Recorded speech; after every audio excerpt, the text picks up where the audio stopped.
Aileen Wuornos, prédateur routier.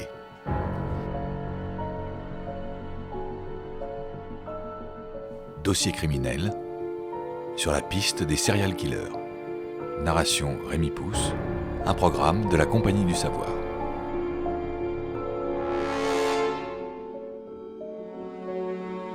Mythe et réalité. Les rumeurs qui courent au sujet d'Aileen Wuornos contiennent une part de vérité. Elle a effectivement tué 7 hommes en Floride.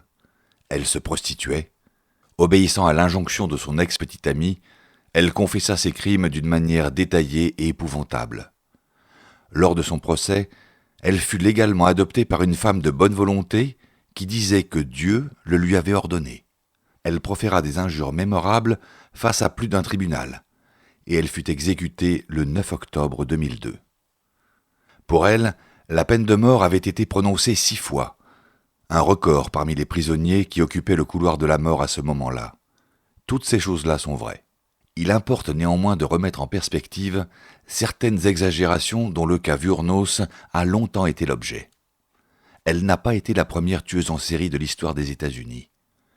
Les femmes, tout comme les hommes, commettent des meurtres en série depuis toujours, bien que leurs victimes soient le plus souvent des membres de la famille ou des connaissances, et qu'elles utilisent plus souvent du poison pour se débarrasser de leurs victimes.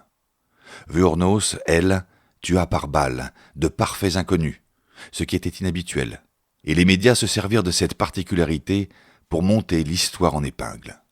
Aussi, la prostitution de Wuornos fut l'objet de ridicules exagérations. Elle affirma avoir eu des relations sexuelles avec plus de 250 000 hommes, ce qui était du pur délire. Pour atteindre ce chiffre, il lui aurait fallu coucher avec 30 hommes par jour pendant 20 ans. Elle n'avait ni l'énergie ni les capacités d'organisation nécessaires à ce record. Mis à part le sensationnalisme des médias, le cas d'Aileen Wuornos ne cesse pas d'intriguer. Son personnage est à la fois repoussant et étrangement pathétique. Ce fut son agressivité qui scella son destin dès son arrestation et qui inspira le mépris de la plupart de ceux qui la rencontrèrent ou qui se penchèrent sur son cas. Son arrogance et le fait qu'elle ait prétendu que 7 de ses victimes aient essayé de la violer sont aussi incompréhensibles que le fait de s'être vantée d'avoir offert des services sexuels à 250 000 hommes.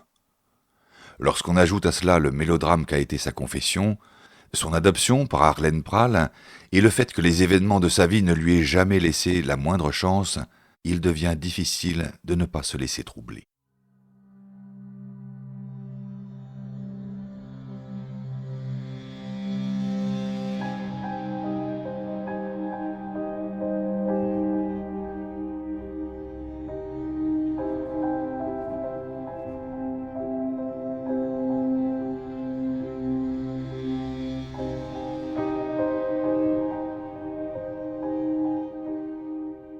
De tristes débuts.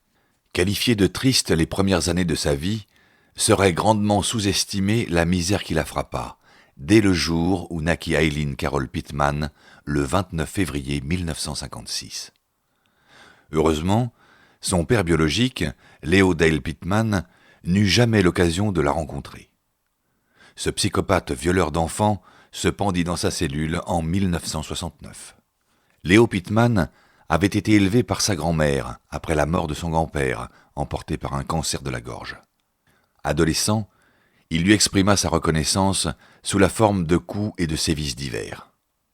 L'un de ses jeux favoris consistait à attacher 2 chats ensemble par la queue, puis à les lancer sur un fil à sécher le linge pour les y voir s'entre-déchirer. Diane Wuornos, la mère d'Aileen, était âgée de 15 ans lorsqu'elle épousa Pittman. Elle devait lui donner 2 enfants qui vinrent au monde à Rochester, dans le Michigan. Le frère aîné d'Aileen, Keith, naquit en 1955. Diane divorça d'avec Pittman moins de 2 ans après leur mariage et quelques mois avant la naissance d'Aileen, car elle avait peur de lui. Les responsabilités d'une mère célibataire s'avérèrent rapidement trop difficiles à gérer pour Diane, qui abandonna Aileen et son frère Keith en 1960. Les 2 enfants furent alors recueillis par leurs grands-parents maternels, Laurie et Britta Wuornos. Ceux-ci élevèrent Aileen et Keith aux côtés de leurs propres enfants à 3, toujours dans le Michigan, en leur faisant croire qu'ils étaient leurs parents à eux aussi.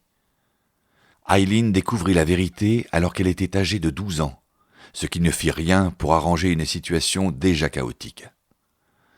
Laurie Wuornos était alcoolique et extrêmement sévère avec les enfants.